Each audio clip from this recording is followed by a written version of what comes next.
Everybody loves a winner and getting awards. They're running out of awards to give me here. That's exactly what we're going to talk about today. We're going to be looking at Long Island gold medal winning plants that are selected by Cornell Cooperative Extension each year. These are plants that won't disappoint you in your Long Island garden. I mean, even I can't kill them. Look at this tomato. I actually grew this in my garden.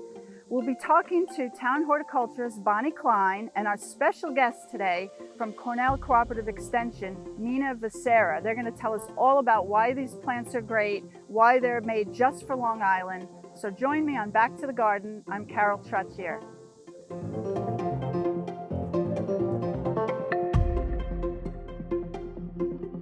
We're here with Mina from Cornell Cooperative Extension, and of course Bonnie Klein, our horticulturist.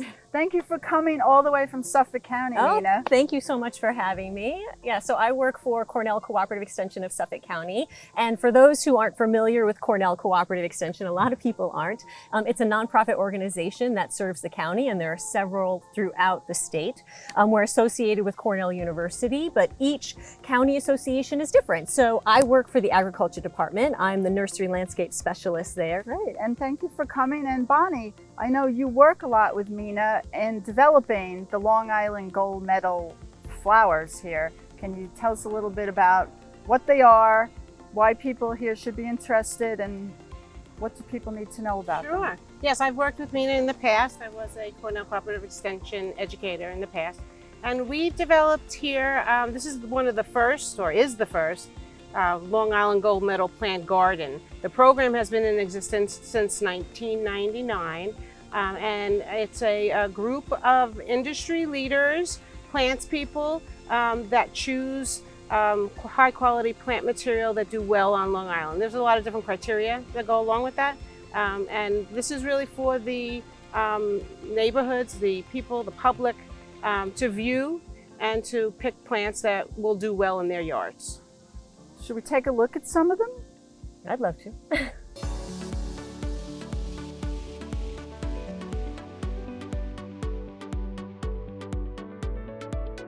This is one of my picks for Long Island gold medal. It's Osmanthus. It's Goshiki is the cultivar. And it is a great plant for your landscape. You can use it in place of a holly or boxwoods. It has 3-season interest. The new growth on it is beautiful. It's sort of yellow, and then it turns maybe to a little pink. And it's known to be deer resistant. Just a great strong plant. Withstands our temperatures, our winters, our summers. What do you think of that? Another interesting thing about this plant, it has that slight variegation to it as well. If you look at the foliage, it kind of has the off-white to green look to it. So that gives it kind of special interest within the landscape. So it offsets it nicely against some other plants as well.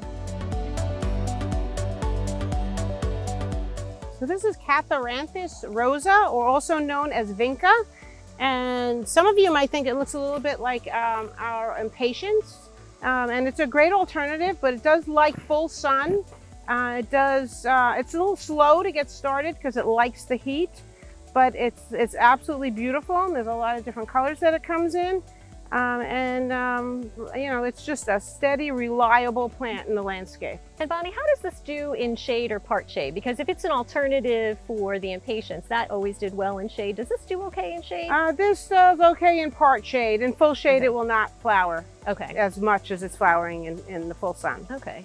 And part of the Long Island gold medal plants, the committee just started picking annuals. So there's a few different annuals. Begonia is one of them, the annual begonias. And impatiens, unfortunately, they used to be used all the time in the landscape, but because of a disease called downy mildew that affects them, it just kind of makes them melt into the ground. This particular selection, the annual vincas, is a wonderful substitute in the landscape. So move over in patience. This plant is Cirrage japonicus, and it's pendula, meaning that it gracefully droops down. It grows to about 8 feet tall. I'd say 8 to 10 feet tall. So it stays nice and small. It's beautiful white flowers. If you like the Stewardias, the flowers are similar to a Stewardia, only it droops the other way. And it's just a really beautiful small tree. It is a little tree. I wasn't sure if it was Yeah, a shrub or a we tree. planted most of the plants in this garden young and small because I wanted to give them a better start. Well, it's adorable. Yeah, It really is. Yeah. Yeah. Yeah, does well. So this is Stewardia. We were just talking about the Cirrage japonica, which is a great tree, and this also is a fantastic tree. This has fall interest. As Mina had asked earlier on the Cirrage, it turns beautiful orangey color, like a yellowy and orangey color. And the flowers on this tree are just stunning. Yeah, they're beautiful white flowers. This is one of my favorite landscape trees because it's not very fast growing. It has a beautiful structure to it, so architecturally it's really stunning. And I do love the fall color. That's one of the most stunning aspects of it. And of course the flowers as well. But if you do put this in your landscape, make sure you put it in the spot that you're not going to move it because it does not like to be moved. So put it in a spot where you can allow it to grow and then just enjoy it. One other neat thing about this tree is the winter interest. The bark on this tree is absolutely stunning. It has like a marbleized type of a bark to it. It gets better with age, just like we do. Yeah, this is one of those special plants that has what they call four-season interest. And right below it is another great gold medal plant. This is a perennial, and this is lamb's ears, and it's stacks. Very fuzzy. Helen von Stein. It's very fuzzy.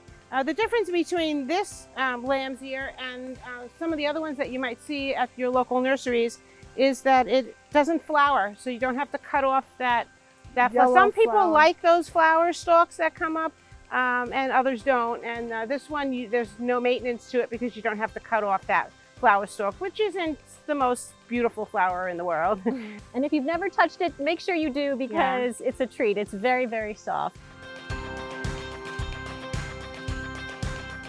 And because Cornell Cooperative Extension is so cooperative, if you have any questions about diseased plants, they'll help you out. Mina, can you tell us more about what the services are? Sure, yeah. Here on Long Island, both Cornell Cooperative Extension of Suffolk County and Nassau County have horticulture diagnostic labs where professional horticulturalists, so landscapers, nursery growers, and then also home gardeners can come and ask questions about their plants. If they look sick, if there's a bug they don't quite know, if there's a tick that they found on themselves and they want them identified, the horticulture diagnostic labs can help with all of that. That's So great. yeah, we're standing in front of Yes. a cherry Here's tree a patient here. for you. Yes, and a lot of people have been complaining about their cherry trees having these dead tips here and then also the little holes in the leaves. And these are two fungal diseases that commonly do affect cherry trees. They're just so prevalent this year, especially brown rot, that's what this is called, because of the wet spring that we had. So again, no big deal. It's not going to kill your tree. It may make it look a little unsightly, but you can just prune off these dead tips here. I know it can be a little hard if your tree is huge, but there are services that can help you with that. So Thank you. yeah, just definitely please go to the CCE websites. It will direct you to the horticulture diagnostic labs and you can contact them and they'll help you out with all the questions. Thanks so much.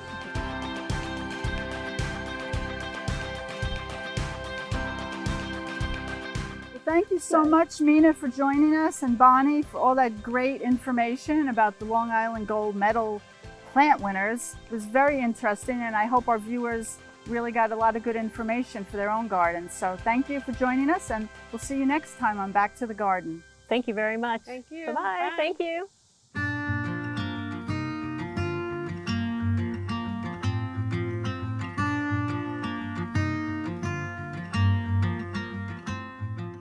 Hello, I'm Judy Bosworth, North Hempstead Town Supervisor. I hope you'll visit us here at Clark Gardens sometime soon, and please bring your gardening questions. Thanks for watching.